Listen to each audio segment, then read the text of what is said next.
Durante muchos años sentí la contradicción dentro de mí entre el profundo placer de escribir y el privilegio de ser publicado, y mi creencia de que los cuentos han nacido para ser contados y no para ser escritos ni leídos. Hoy, gracias a la tecnología y gracias a la complicidad de mi editor, he decidido intentar hacerte un regalo para solucionar esta contradicción interna. Imaginemos que estamos en un lugar, en el lugar que vos elijas. Imaginemos que cerrás los ojos y que dejás que mi voz te lleve.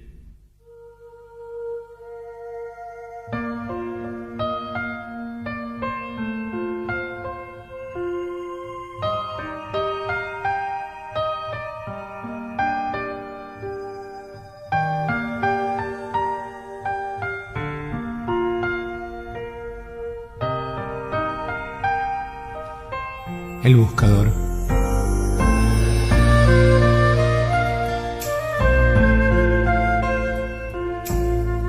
Esta es la historia de un hombre al que yo definiría como un buscador. Un buscador es alguien que busca, no necesariamente alguien que encuentra. Tampoco es alguien que necesariamente sabe qué es lo que está buscando. Es simplemente alguien para quien su vida es una búsqueda. Un día, el buscador sintió que debía ir hacia la ciudad de Camir. Él había aprendido a hacer caso riguroso de estas sensaciones que venían desde un lugar desconocido de sí mismo. Así que dejó todo y partió.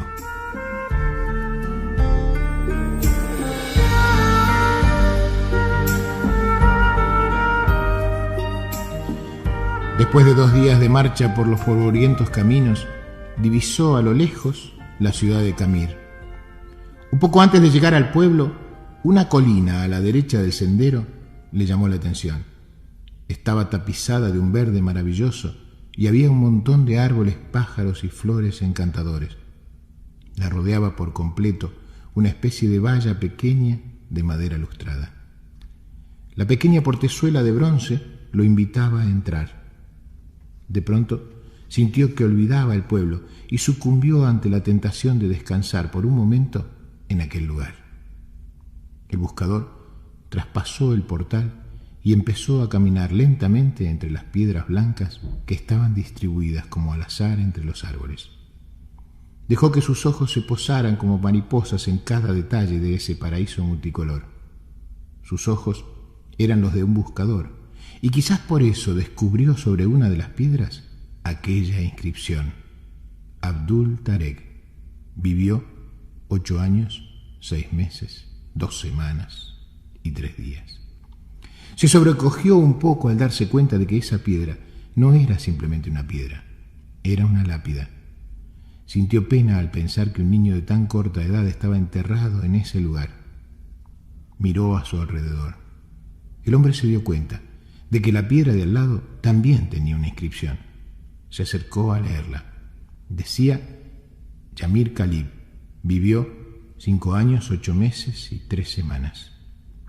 El buscador se sintió terriblemente conmocionado.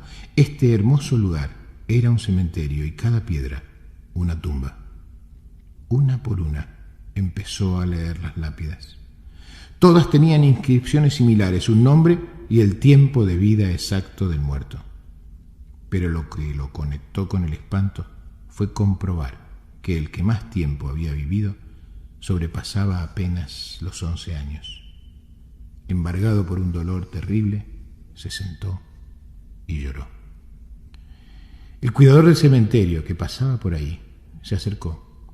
Lo miró llorar por un rato en silencio y luego le preguntó si lloraba por algún familiar. Ningún familiar, dijo el buscador. ¿Qué pasa con este pueblo? ¿Qué cosa tan terrible hay en esta ciudad? ¿Por qué tantos niños muertos enterrados en este lugar? ¿Cuál es la horrible maldición que pesa sobre esta gente, que los ha obligado a construir un cementerio para chicos? El anciano se sonrió. «Puede usted serenarse», le dijo. «No hay tal maldición. Lo que pasa es que aquí tenemos una vieja costumbre. Le contaré. Cuando un joven cumple 15 años en este pueblo, sus padres le regalan una libreta como esta que tengo aquí, colgando del cuello, Y es tradición entre nosotros, que a partir de allí, cada vez que uno disfruta intensamente de algo, abre su libreta y anota en ella. A la izquierda, ¿qué fue lo disfrutado? A la derecha, ¿cuánto tiempo duró el gozo? Conoció a su novia y se enamoró de ella. ¿Cuánto tiempo duró esta pasión enorme y el placer de conocerla? ¿1 semana? ¿2? ¿3 semanas y media? Y después, la emoción del primer beso, el placer maravilloso del primer beso. ¿Cuánto duró? ¿1 minuto y medio del beso? ¿2 días? ¿1 semana? ¿Y el embarazo o el nacimiento del primer hijo? ¿Y el casamiento de los amigos? ¿Y el viaje más deseado? ¿Y el encuentro con el hermano que vuelve de un país lejano? ¿Cuánto tiempo duró el disfrutar de estas situaciones? ¿Horas?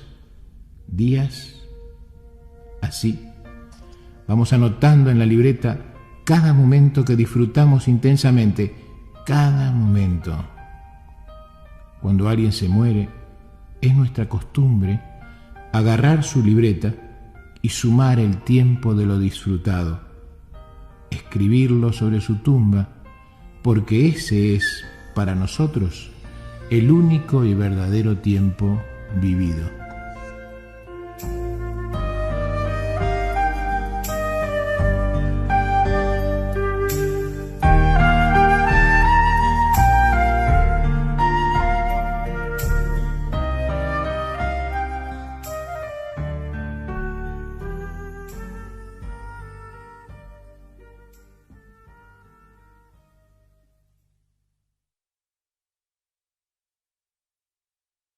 Súbase a bordo.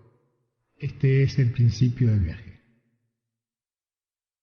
Un viaje que con un poco de suerte puede conducirnos a todos hacia un lugar deseado, hacia un lugar que quizás no conocemos, que quizás nunca lleguemos a conocer, pero que en última instancia es el rumbo final de todas nuestras vidas. Es el sendero que nos conduce hacia la sabiduría.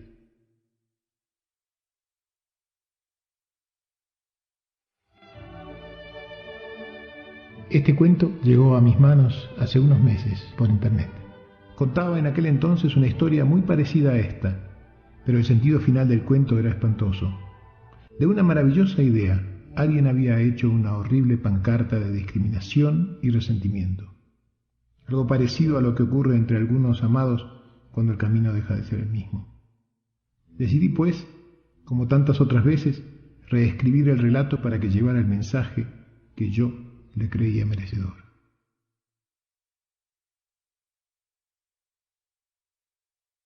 La historia nos lleva a la época del rey Arturo y de los caballeros de la mesa redonda. Tiempos de hechicería y de castillos de puentes levadizos. Tiempos de intrigas y de batallas heroicas. Tiempo de dragones mágicos que arrojan fuego por la boca y de paladines de honor y valor ilimitados. El rey Arturo había enfermado. En tan solo 2 semanas su debilidad lo había postrado en su cama y ya casi no comía. Todos los médicos de la corte fueron llamados para curar al monarca, pero nadie había podido diagnosticar su mal.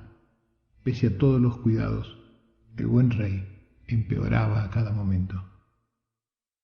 Una mañana, mientras los sirvientes aireaban la habitación donde el rey yacía dormido, uno de ellos le dijo a otro con tristeza: «Morirá». En el cuarto estaba Sir Galahad, el más heroico y apuesto de los caballeros de la mesa redonda y el compañero de las grandes lides de Arturo.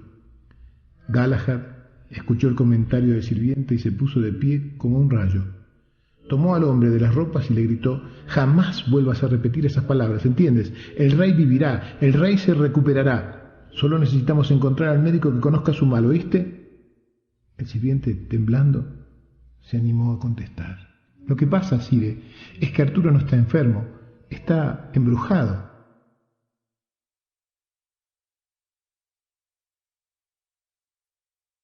Eran épocas donde la magia era tan lógica y natural como la ley de gravedad. «¿Por qué dices eso, maldición?», preguntó Galahad.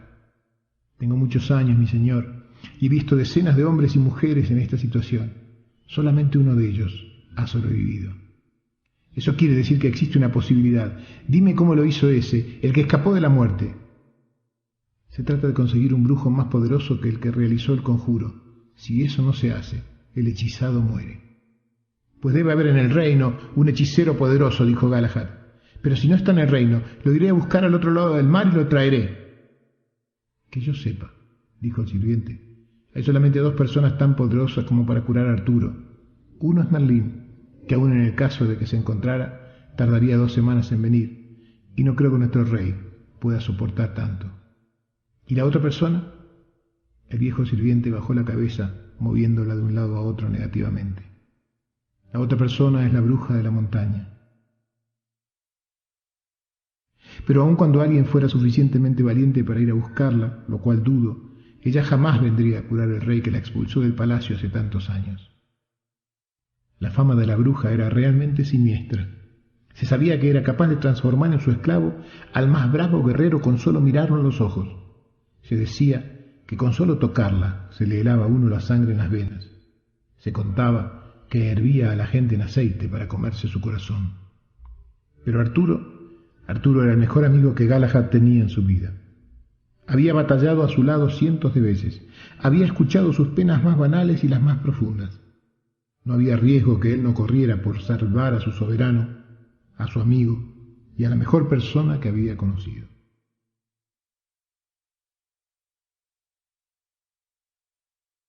Galahad calzó su armadura y montando su caballo se dirigió a la montaña negra donde estaba la cueva de la bruja.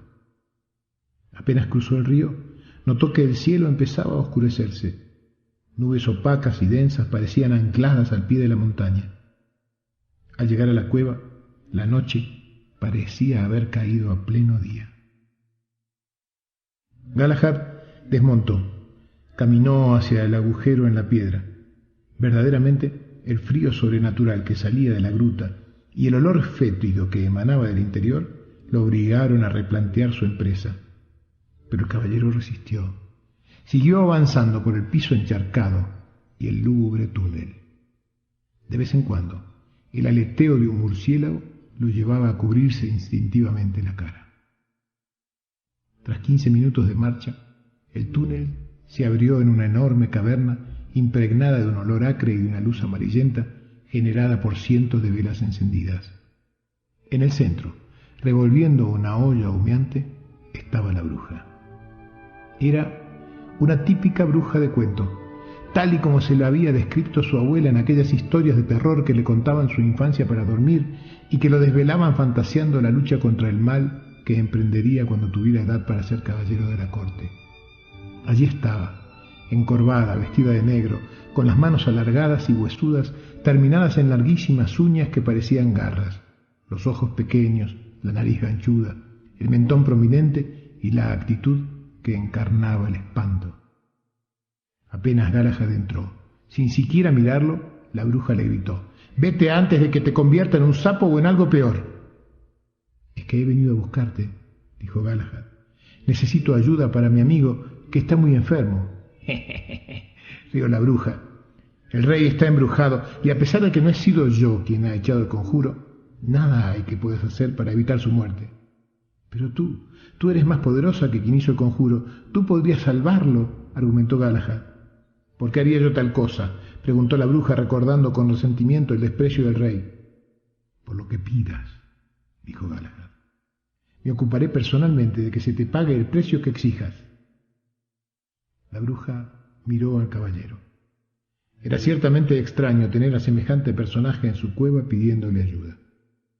Aún a la luz de las velas, Galahad era increíblemente apuesto, lo cual, sumado a su porte, lo convertía en una imagen de la gallardía y la belleza. La bruja lo miró de reojo una vez más y anunció: «El precio es este.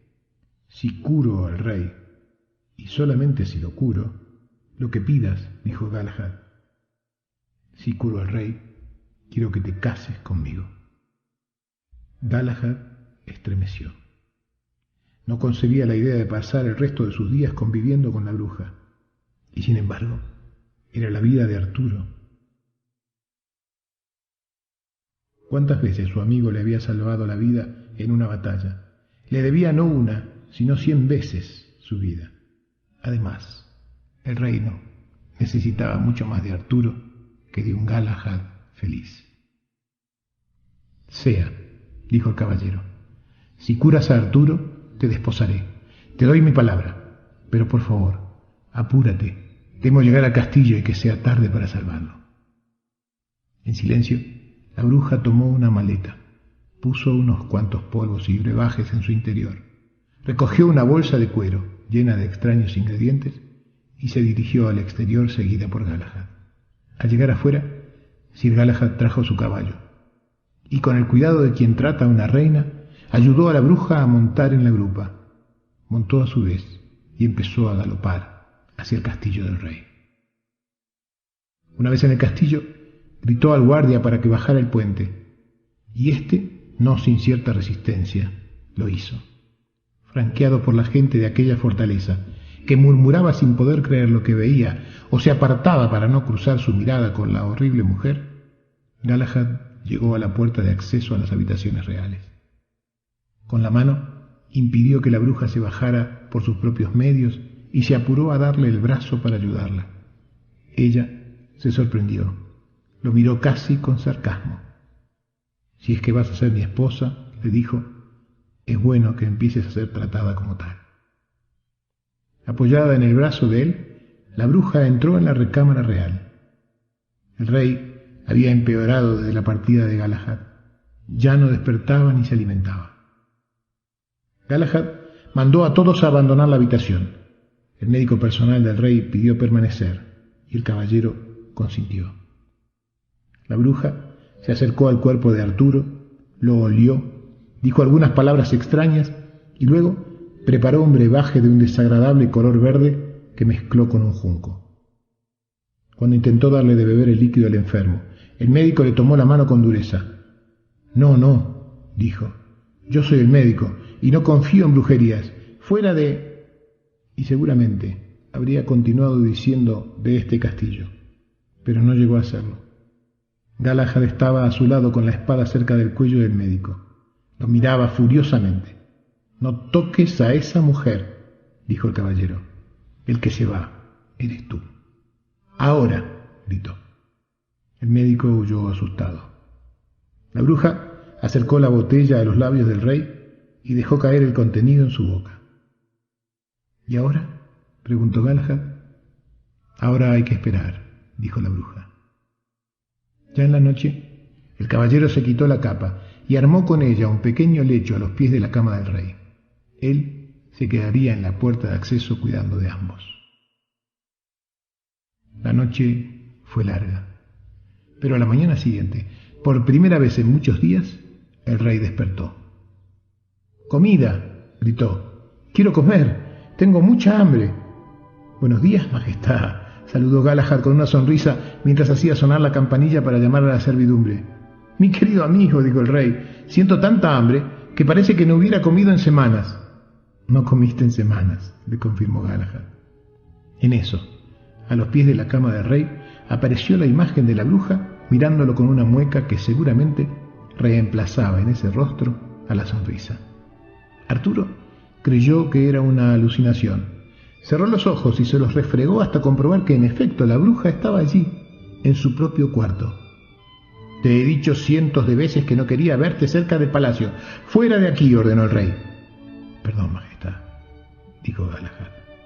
Debes saber que si la echas, me estás echando también a mí. Es tu privilegio echarnos a ambos. Pero si se va ella, también me voy yo. ¿Te ha vuelto loco?, preguntó Arturo. ¿A dónde irías tú con este monstruo infame? Cuidado, Alteza, cuidado. Estás hablando de mi futura esposa. ¿Qué? ¿Tu futura esposa? Yo he querido presentarte a las jóvenes casaderas de las mejores familias del reino, a las princesas más codiciadas de la región, a las mujeres más hermosas del mundo, y las has rechazado a todas. ¿Cómo vas a casarte con ella? La bruja se arregló burlonamente el pelo y dijo, es el precio que ha pagado para que yo te cure. No, gritó el rey, me opongo, no permitiré esa locura, prefiero morir. Ya está hecho, majestad, dijo Galahad. Te prohíbo entonces que te cases con ella, ordenó Arturo. Majestad, contestó el caballero. El existe una sola cosa en el mundo más importante para mí que una orden tuya, y es mi palabra. Hice un juramento, y me propongo cumplirlo. Si tú te murieses mañana, habría 2 eventos en un mismo día. El rey comprendió que no podía hacer nada para proteger a su amigo de su propio juramento. Nunca podré pagarte tu sacrificio por mí, Galahad. Eres más noble aún de lo que siempre supe. El rey se acercó a Galahad y lo abrazó. Dime, ¿qué puedo hacer por ti? A la mañana siguiente, a pedido del caballero, en la capilla del palacio, el sacerdote casó a la pareja con la única presencia de su majestad el rey. Al final de la ceremonia, Arturo entregó a Sir Galahad su bendición y un pergamino en el que cedía a la pareja los terrenos del otro lado del río y la cabaña en lo alto del monte. Cuando salieron de la capilla, la plaza central estaba inusualmente desierta. Nadie quería festejar ni asistir a esa boda. Los corrillos del pueblo hablaban de brujerías, de hechizos trasladados, de locura y de posesión. Galahad condujo el carruaje por los ahora desiertos caminos en dirección al río y de allí por el camino alto hacia el monte. Al llegar a la cabaña, bajó presuroso y tomando a su esposa amorosamente por la cintura, la ayudó a bajar del carro. Le dijo que guardaría los caballos y la invitó a pasar a su nueva casa. Galahad se demoró un poco más porque prefirió contemplar la puesta del sol hasta que la línea roja terminó de desaparecer en el horizonte. Recién entonces, Sir Galahad tomó aire y entró en la cabaña. El fuego del hogar estaba encendido y frente a él una figura desconocida estaba de pie, de espaldas a la puerta, la silueta de una mujer, vestida en gasa blanca semitransparente, que dejaba adivinar las curvas de un cuerpo cuidado y atractivo. Galahad miró a su alrededor buscando a la mujer que había entrado unos minutos antes, pero no la vio. «¿Dónde está mi esposa?», preguntó. La mujer giró, y Galahad sintió cómo su corazón parecía salirse del pecho. Era la más hermosa mujer que había visto jamás, alta, de tez blanca, ojos claros, largos cabellos rubios y un rostro sensual y tierno a la vez. El caballero pensó que se había enamorado de aquella mujer en otras circunstancias. «¿Dónde está mi esposa?», repitió ahora un poco más enérgico. La mujer se acercó un poco y en un susurro le dijo: «Tu esposa, querido Galahad, soy yo». «No me engañas. Yo sé con quién me casé», dijo Galahad, «y no se parece a ti en lo más mínimo». «Has sido tan amable conmigo, querido Galahad. Has sido tan cuidadoso y gentil conmigo, aun cuando sentías que aborrecías mi aspecto, me has defendido y respetado tanto como nadie lo hizo nunca. Te creo merecedor de esta sorpresa. ¿Sabes? La mitad del tiempo que estemos juntos tendré este aspecto que ves, y la otra mitad del tiempo el aspecto con el que me conociste». La mujer hizo una pausa y cruzó su mirada con la de Galahad. «Y como eres mi esposo, mi amado y maravilloso esposo, es tu privilegio tomar esta decisión. ¿Qué prefieres, esposo mío? ¿Quieres que sea esta que ves de día y la otra de noche? ¿O quieres que sea la otra de día y esta de noche?» Dentro del caballero el tiempo se detuvo. Este regalo del cielo era más de lo que nunca había soñado. Él se había casado, resignado a su destino, por amor a su amigo Arturo, y allí estaba ahora, pudiendo elegir su futura vida. Debía pedirle a su esposa que fuera la hermosa de día para pasearse ufanamente por el pueblo siendo la envidia de todos y padecer en silencio y soledad la angustia en sus noches con la bruja. O más bien debía tolerar las burlas y desprecios de todos los que la vieron del brazo con la bruja y consolarse sabiendo que cuando anocheciera tendría para él solo el placer celestial de la compañía de esta hermosa mujer de la cual ya se había enamorado. Sir Galahad, el noble Sir Galahad, pensó y pensó y pensó. Por fin levantó la cabeza y habló. Ya que eres mi esposa, mi amada y elegida esposa, te pido que seas la que tú quieras ser en cada momento de cada día de nuestra vida juntos.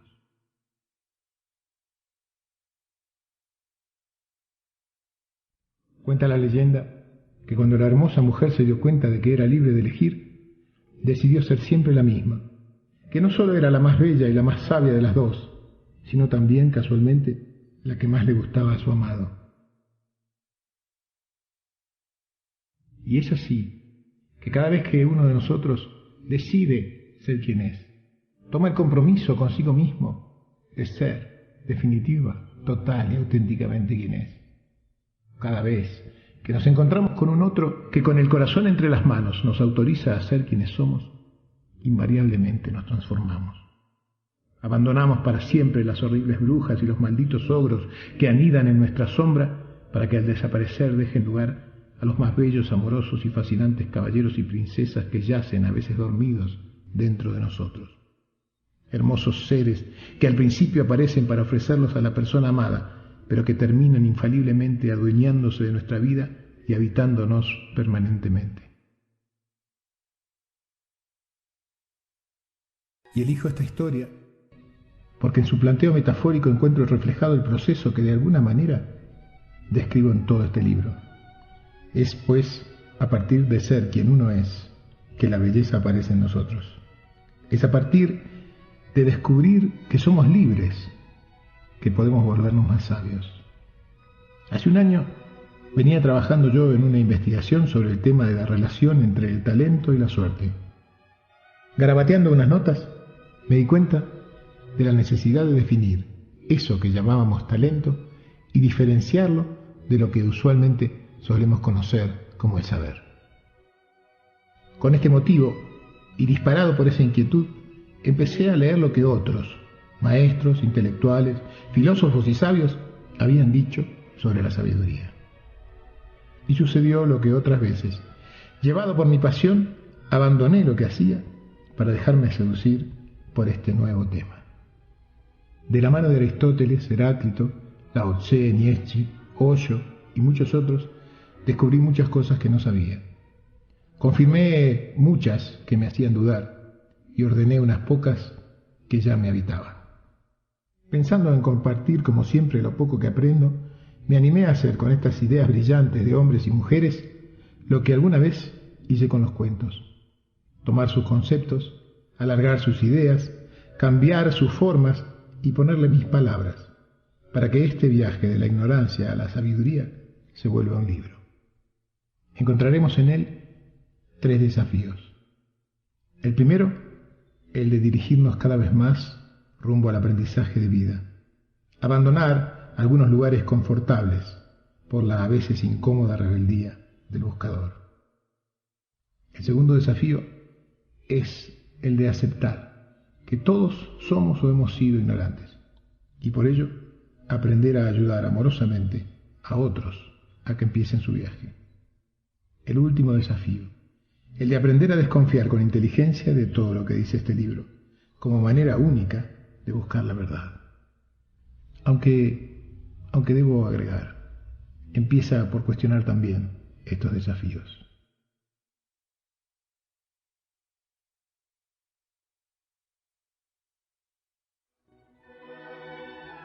Hace muchos años, en los primeros minutos de una película, el actor principal contaba una pequeña historia de su infancia. No recuerdo el nombre del film, y me parece que era bastante malo, pero el texto se llamaba El río perdido, y me acompaña desde entonces.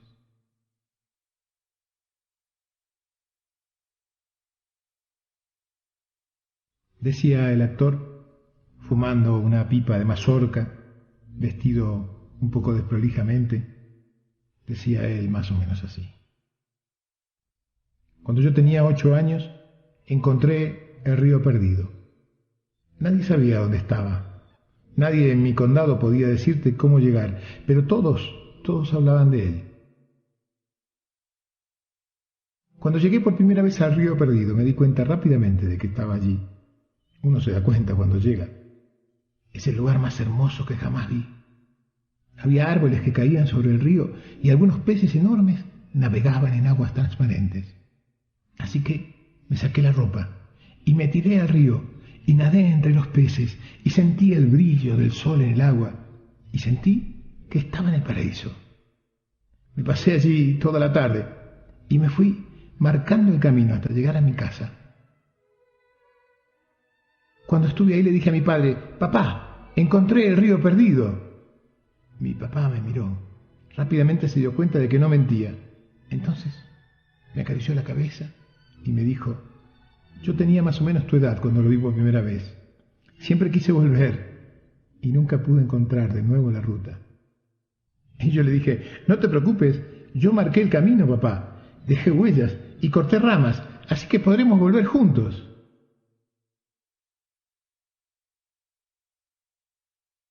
Al día siguiente, cuando quise volver, no pude encontrar las marcas que yo mismo había hecho, y el río se volvió perdido también para mí. Entonces me quedó el recuerdo y la sensación de que tenía que buscarlo alguna vez.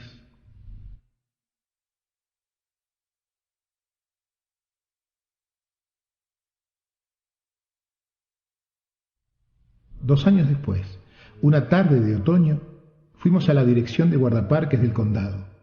Mi papá necesitaba trabajo. Había salido un aviso en el periódico.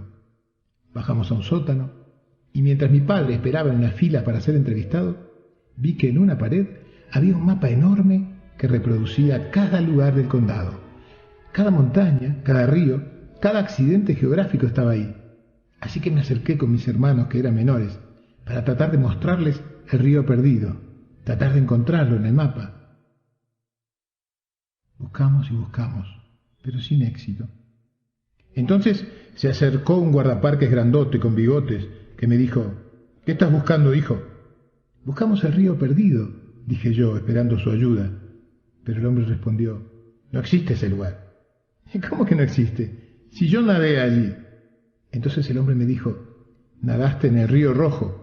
Y yo le dije: «Nadé en los dos y sé la diferencia». Pero él insistió: «Ese lugar no existe». En eso regresó mi papá.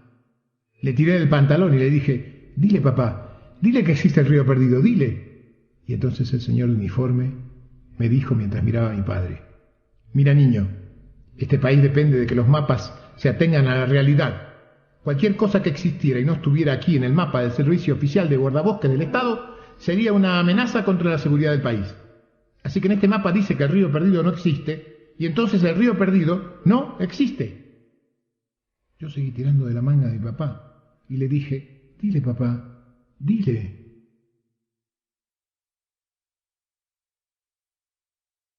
Mi papá necesitaba el trabajo. Así que bajó la cabeza y dijo: «No, hijo, él es el experto. Si él lo dice, debe ser que no existe». Y ese día aprendí algo. Cuidado con los expertos.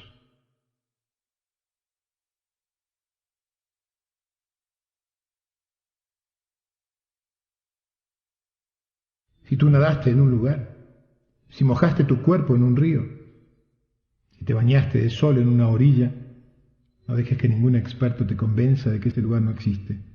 Confía en tus sensaciones más que en los expertos, porque los expertos son gente que pocas veces se moja.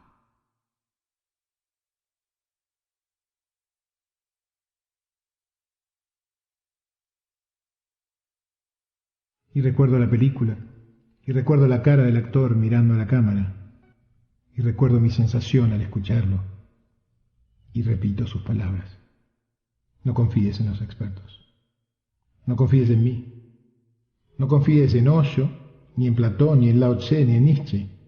Confía en ti, y sabrás definitivamente cómo encontrar el río perdido, cómo encontrarte definitivamente contigo cada vez que quieras.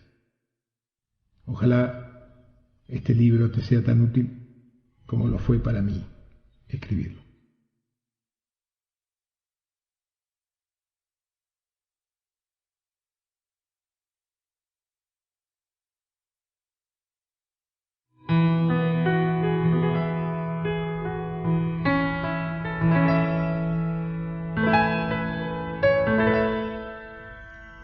Un lugar en el bosque.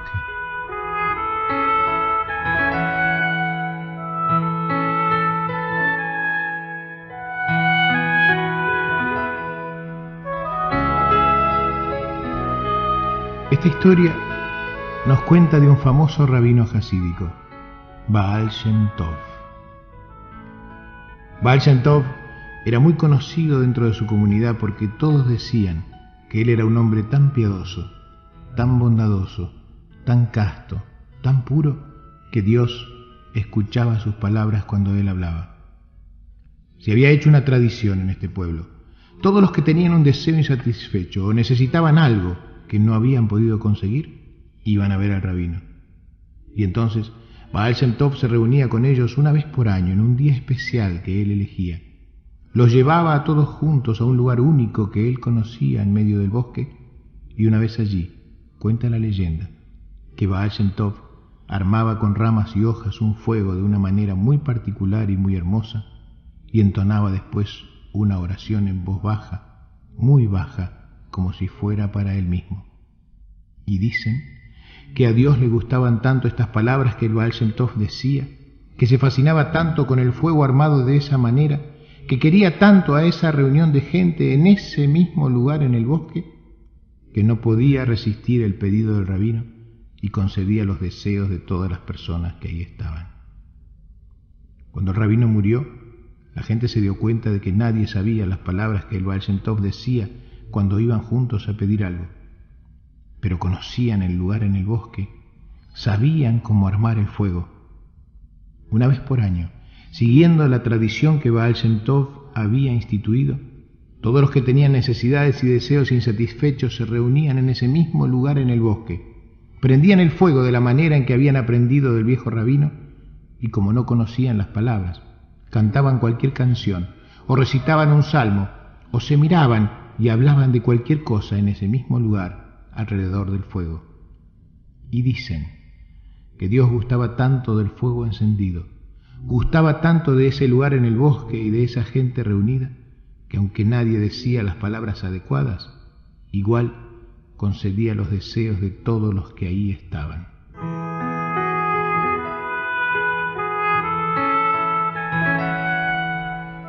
El tiempo ha pasado y de generación en generación la sabiduría se ha ido perdiendo. Y aquí estamos nosotros. Nosotros no sabemos cuál es el lugar en el bosque. No sabemos cuáles eran las palabras. Ni siquiera sabemos encender el fuego a la manera en que el Baal Shem Tov lo hacía. Sin embargo, hay algo que sí sabemos. Sabemos esta historia, sabemos este cuento. Y dicen que Dios adora tanto este cuento, que le gusta tanto esta historia, que basta que alguien la cuente y que alguien la escuche para que Él, complacido, satisfaga cualquier necesidad y conceda cualquier deseo a todos los que están compartiendo ese momento. Ojalá así sea.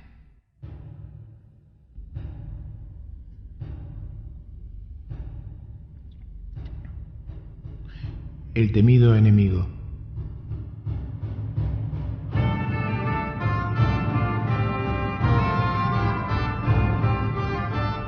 Había una vez, en un reino muy lejano y perdido, un rey al que le gustaba mucho sentirse poderoso. Su deseo de poder no se satisfacía solo con tenerlo. Él necesitaba, además, que todos lo admiraran por ser poderoso. Así como a la madrastra de Blancanieves no le alcanzaba con verse bella, también él necesitaba mirarse en un espejo que le dijera lo poderoso que era. Él no tenía espejos mágicos, pero contaba con un montón de cortesanos y sirvientes a su alrededor a quienes preguntarle si él era el más poderoso del reino. Invariablemente, todos le decían lo mismo. Alteza, eres muy poderoso, pero tú sabes que el mago tiene un poder que nadie posee. Él conoce el futuro. En aquel tiempo, alquimistas, filósofos, pensadores, religiosos y místicos eran llamados genéricamente magos.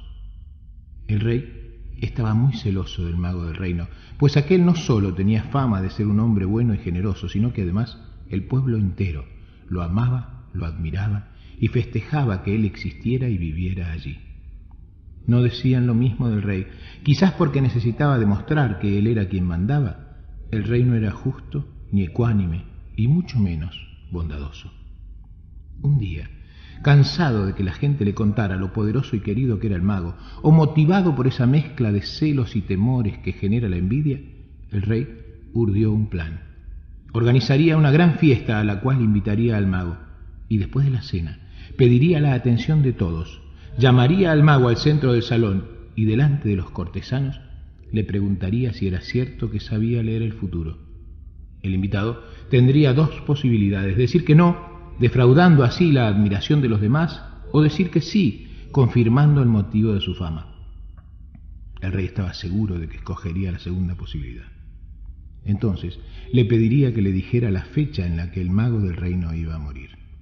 Este daría una respuesta, un día cualquiera, no importaba cuál. En ese mismo momento planeaba el rey sacar su espada y matarlo.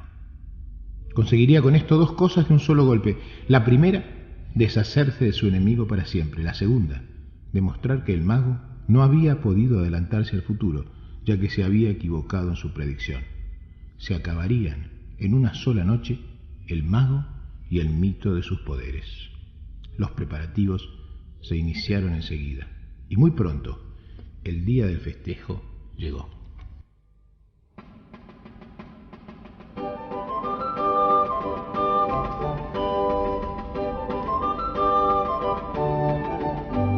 Después de la gran cena, el rey hizo pasar al mago al centro y ante el silencio de todos le preguntó: ¿es cierto que puedes leer el futuro?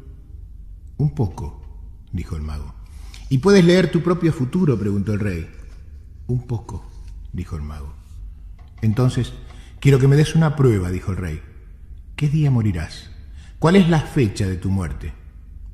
El mago se sonrió, lo miró a los ojos y no contestó. ¿Qué pasa, mago?, dijo el rey sonriente. ¿No lo sabes? ¿No es cierto que puedes ver el futuro? No es eso, dijo el mago, pero lo que sé no me animo a decírtelo. ¿Cómo que no te animas?, dijo el rey. Yo soy tu soberano y te ordeno que me lo digas.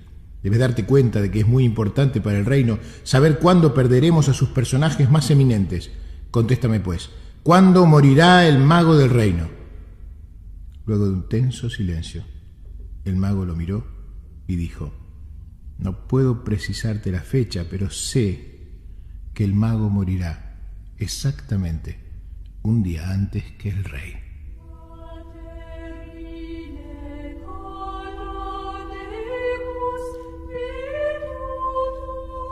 Durante unos instantes el tiempo se congeló. Un murmullo corrió por entre los invitados. El rey siempre había dicho que no creía en los magos ni en las adivinaciones, pero lo cierto es que no se animó a matar al mago. Lentamente, el soberano bajó los brazos y se quedó en silencio.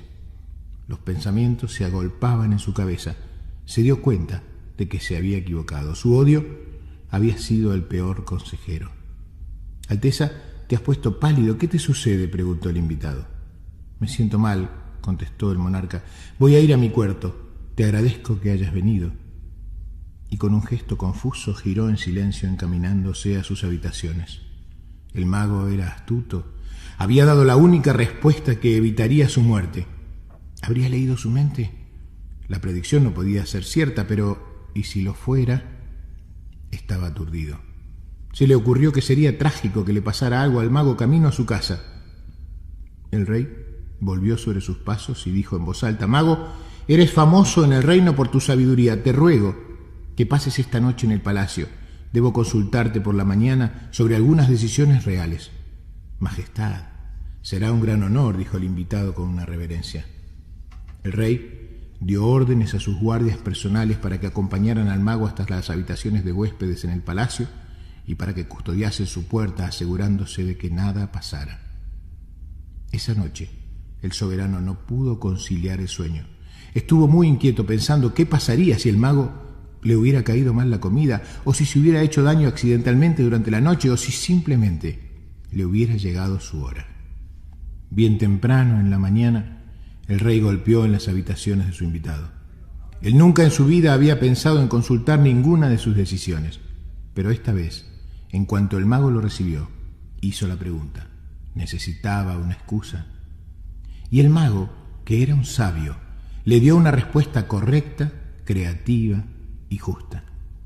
El rey, casi sin escuchar la respuesta, alabó a su huésped por su inteligencia y le pidió que se quedara un día más, supuestamente para consultarle otro asunto. Obviamente, el rey solo quería asegurarse de que nada le pasara. El mago, que gozaba de la libertad que solo conquistan los iluminados, aceptó.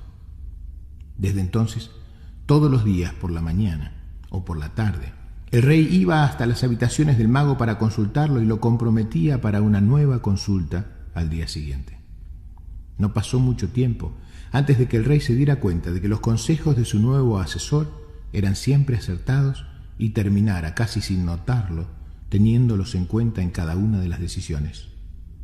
Pasaron los meses y luego los años, y como siempre, estar cerca del que sabe vuelve al que no sabe más sabio.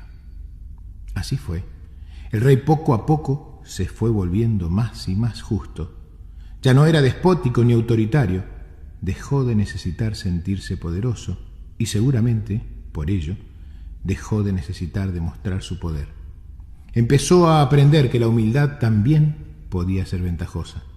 Empezó a reinar de manera más sabia y bondadosa. Y sucedió que su pueblo empezó a quererlo como nunca lo había querido antes.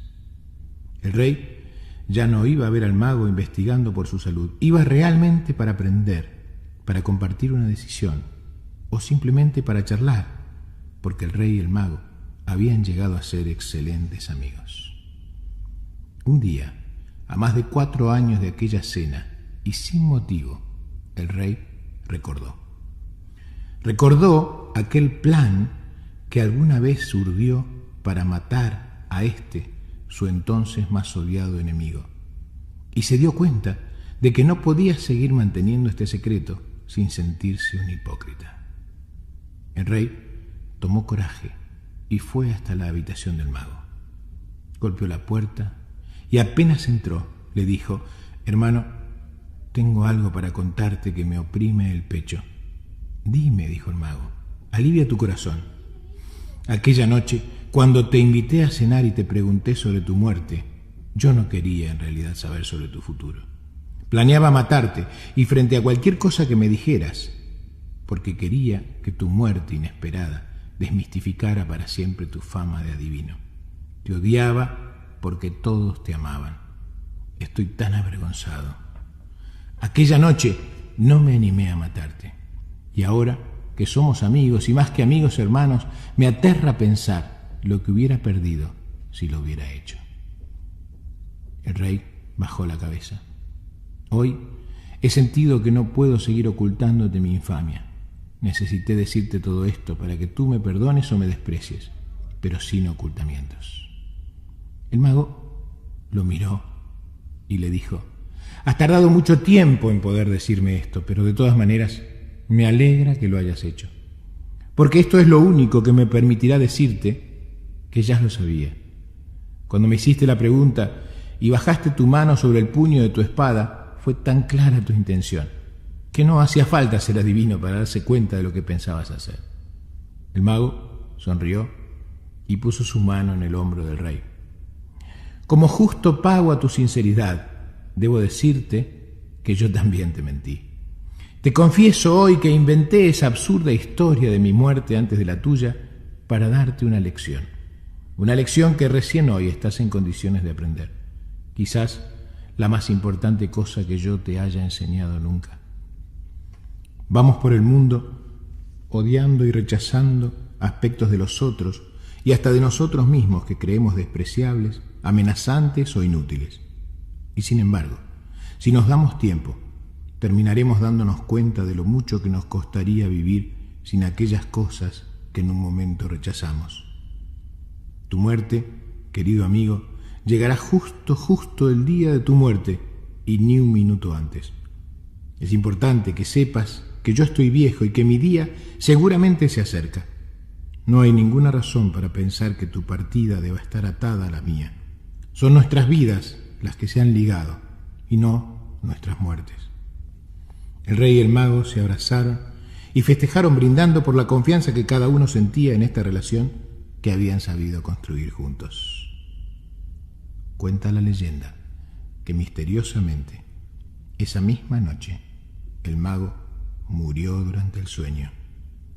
El rey se enteró de la mala noticia a la mañana siguiente y se sintió desolado. No estaba angustiado por la idea de su propia muerte. Había aprendido del mago a desapegarse hasta de su permanencia en el mundo. Estaba triste simplemente por la muerte de su amigo. Qué coincidencia extraña había hecho que el rey pudiera contarle esto al mago justo la noche anterior a su muerte. Tal vez de alguna manera desconocida el mago había hecho que él pudiera decirle esto para quitarle su fantasía de morirse un día después. Un último acto de amor para librarlo de sus temores de otros tiempos.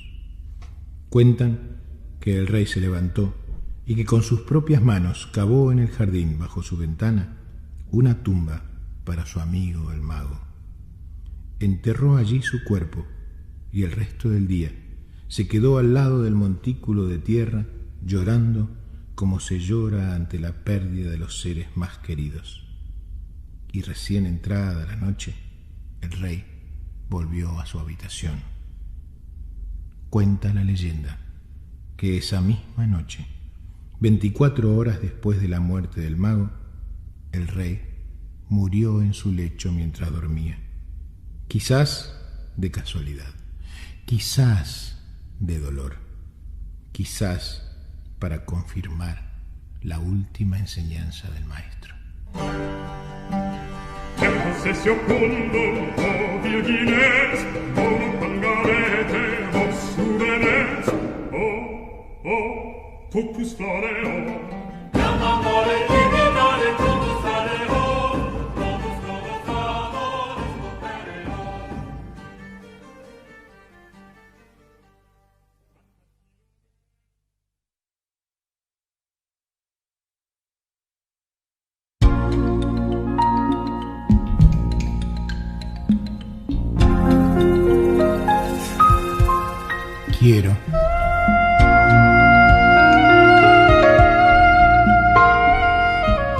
Quiero que me oigas sin juzgarme. Quiero que opines sin aconsejarme. Quiero que confíes en mí sin exigirme. Quiero que me ayudes sin intentar decidir por mí. Quiero que me cuides sin anularme. Quiero que me mires sin proyectar tus cosas en mí. Quiero que me abraces sin asfixiarme. Quiero que me animes sin empujarme. Quiero que me sostengas sin hacerte cargo de mí. Quiero que me protejas sin mentiras. Quiero que te acerques sin invadirme. Quiero que conozcas las cosas mías que más te disgusten, que las aceptes y no pretendas cambiarlas. Quiero que sepas que hoy podés contar conmigo sin condiciones.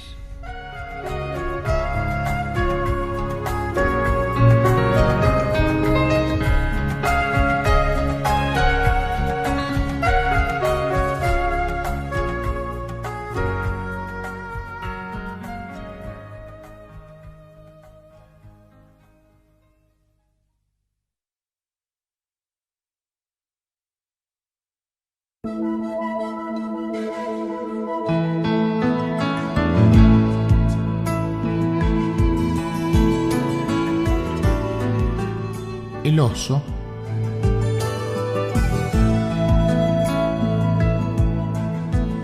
Esta historia habla de un sastre, un zar y su oso.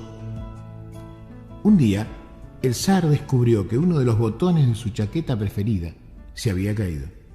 El zar era caprichoso autoritario y cruel. Cruel como todos los que se enmarañan por demasiado tiempo en el poder.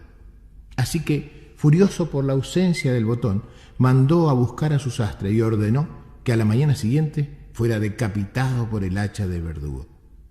Nadie contradecía al emperador de todas las Rusias, así que la guardia fue hasta la casa del sastre y, arrancándolo de entre los brazos de su familia, lo llevó a la mazmorra del palacio para esperar allí su muerte. Cuando cayó el sol, un guardiacárcel le llevó al sastre la última cena. El sastre revolvió el plato de comida con la cuchara y, mirando al guardiacárcel, dijo: «Pobre del zar». El guardiacárcel no pudo evitar reírse. «Pobre del zar», dijo, «pobre de ti. Tu cabeza quedará separada de tu cuerpo unos cuantos metros mañana a la mañana».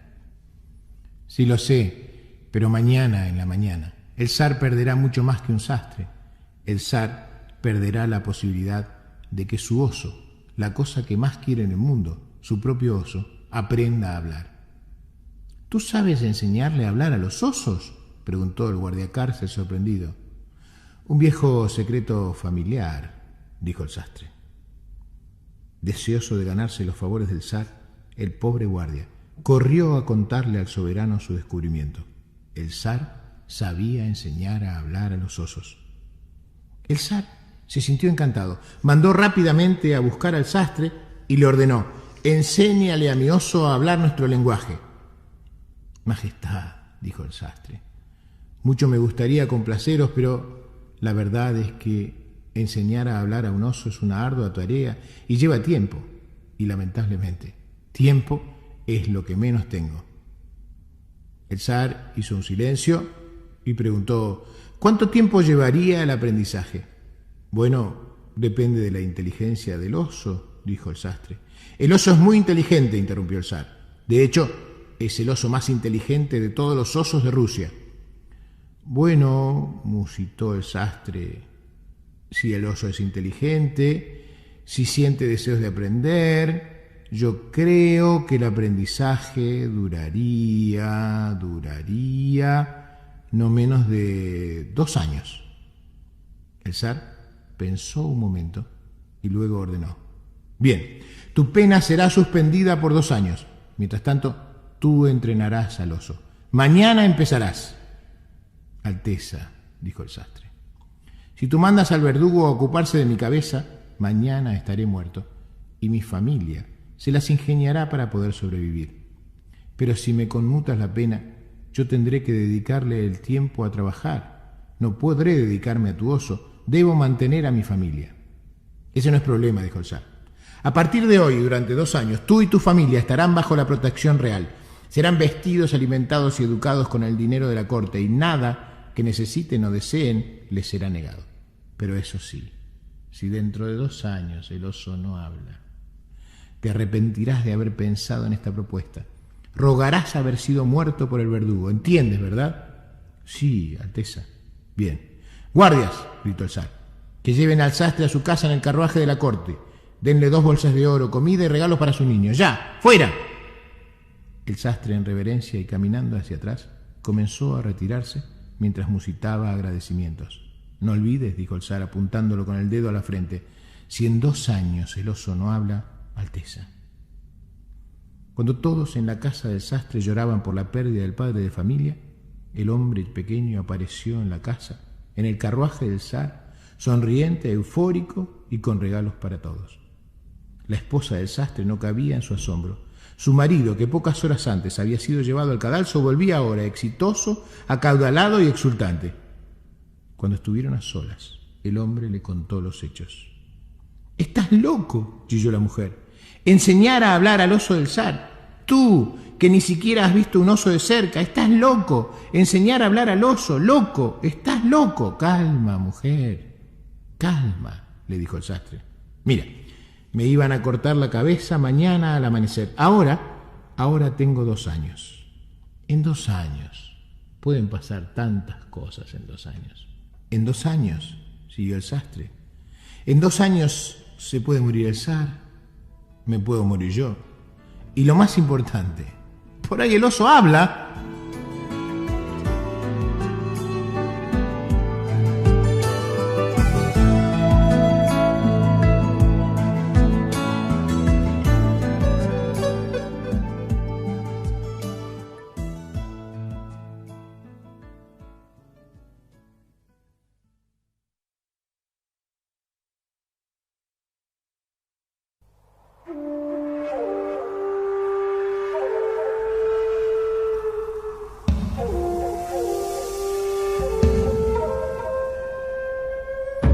obstáculos.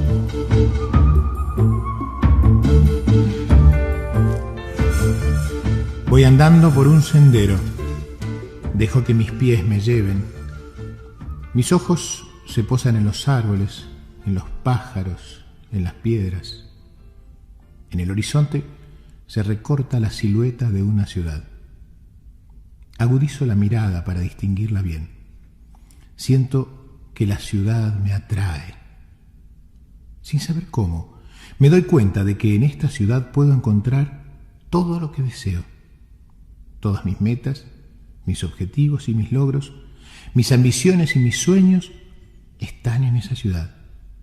Lo que quiero conseguir, lo que necesito, lo que más me gustaría ser, aquello a lo cual aspiro, lo que intento, por lo que trabajo, lo que siempre ambicioné, aquello que sería el mayor de mis éxitos, todo eso está en esa ciudad.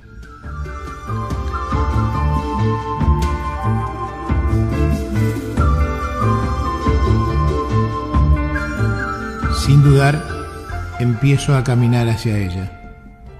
A poco de andar, el sendero se hace cuesta arriba.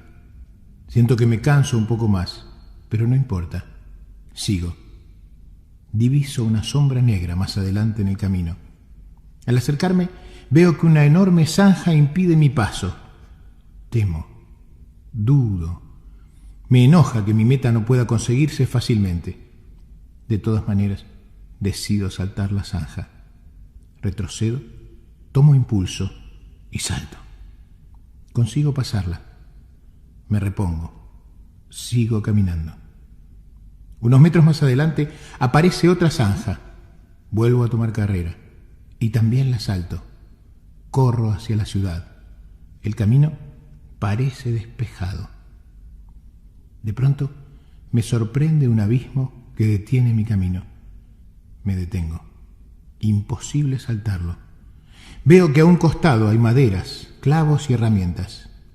Me doy cuenta de que están allí para construir un puente. Nunca he sido hábil con mis manos. Pienso en renunciar. Miro la meta que deseo y resisto. Empiezo a construir el puente. Pasan horas, o días, o meses. El puente está hecho. Emocionado, lo cruzo. Y al llegar al otro lado, descubro el muro. Un gigantesco muro frío y húmedo rodea la ciudad de mis sueños. Me siento abatido. Busco la manera de esquivarlo. No hay caso. Debo escalarlo. La ciudad está tan cerca. No dejaré que el muro impida mi paso. Me propongo trepar. Descanso unos minutos. Tomo aire. De pronto veo a un costado del camino un niño que me mira como si me conociera. Me sonríe con complicidad. Me recuerda a mí mismo cuando era niño. Quizás por eso me animo a expresar en voz alta mi queja. ¿Por qué tantos obstáculos entre mi objetivo y yo? ¿Por qué? El niño se encoge de hombros y me contesta: ¿me lo preguntas a mí? Los obstáculos no estaban antes de que tú llegaras. Los obstáculos los trajiste tú.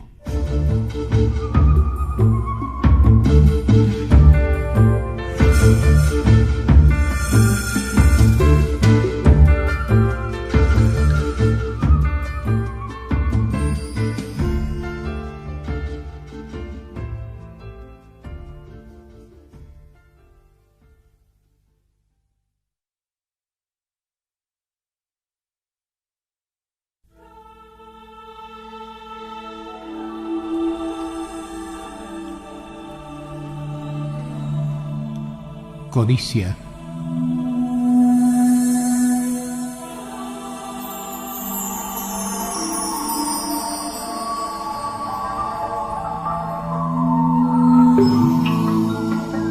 Cavando para montar un cerco que separara mi terreno del de mi vecino, me encontré, enterrado en mi jardín, un viejo cofre lleno de monedas de oro. A mí no me interesó por la riqueza.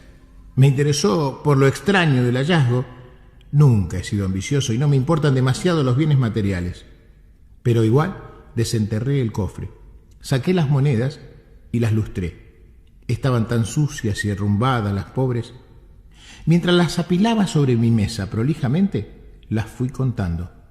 Constituían en sí mismas una verdadera fortuna. Solo por pasar el tiempo, empecé a imaginarme todas las cosas que se podrían comprar con ellas. Pensaba en lo loco que se pondría un codicioso que se topara con semejante tesoro. Por suerte no era mi caso. Hoy vino un señor a reclamar las monedas. Era mi vecino. Pretendía sostener, el muy miserable, que las monedas las había enterrado su abuelo y que por lo tanto le pertenecían a él. Me dio tanto fastidio que lo maté. Si no lo hubiera visto tan desesperado por tenerlas, se las hubiera dado, porque si hay algo que a mí no me importa, son las cosas que se compran con dinero. Eso sí, no soporto la gente codiciosa.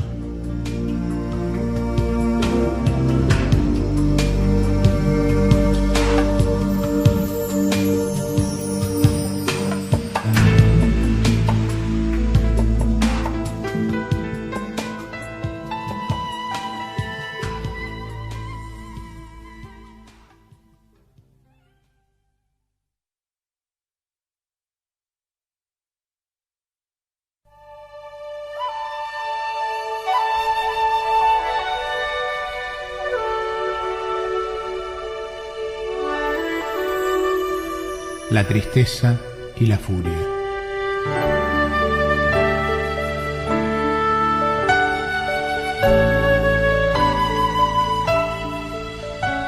En un reino encantado, donde los hombres nunca pueden llegar, o quizás donde los hombres transitan eternamente sin darse cuenta, en un reino mágico, donde las cosas no tangibles se vuelven concretas, había una vez un estanque maravilloso. Era una laguna de agua cristalina y pura donde nadaban peces de todos los colores existentes y donde todas las tonalidades del verde se reflejaban permanentemente. Hasta este estanque mágico e intransparente se acercaron a bañarse haciéndose mutua compañía la tristeza y la furia. Las dos se quitaron sus vestimentas y desnudas las dos entraron al estanque. La furia, apurada, como siempre está la furia, urgida sin saber por qué, se bañó rápidamente y más rápidamente aún salió del agua. Pero la furia es ciega, o por lo menos no distingue claramente la realidad. Así que, desnuda y apurada, se puso al salir la primera ropa que encontró. Y sucedió que esa ropa no era la suya, sino la de la tristeza. Y así, vestida de tristeza, la furia se fue. Muy calma y muy serena, dispuesta como siempre a quedarse en el lugar donde está, la tristeza terminó su baño y sin apuro, o mejor dicho, sin conciencia del paso del tiempo, como es su costumbre, con pereza y lentamente salió del agua. En la orilla se encontró con que su ropa ya no estaba. Como todos sabemos, si hay algo que a la tristeza no le gusta, es quedar al desnudo. Así que se puso la única ropa que había junto al estanque, la ropa de la furia. Cuentan que desde entonces muchas veces uno se encuentra con la furia ciega, cruel, terrible y enfadada. Pero si nos damos el tiempo de mirar bien, encontramos que esta furia que vemos es solo un disfraz y que detrás del disfraz de la furia, en realidad, está escondida la tristeza.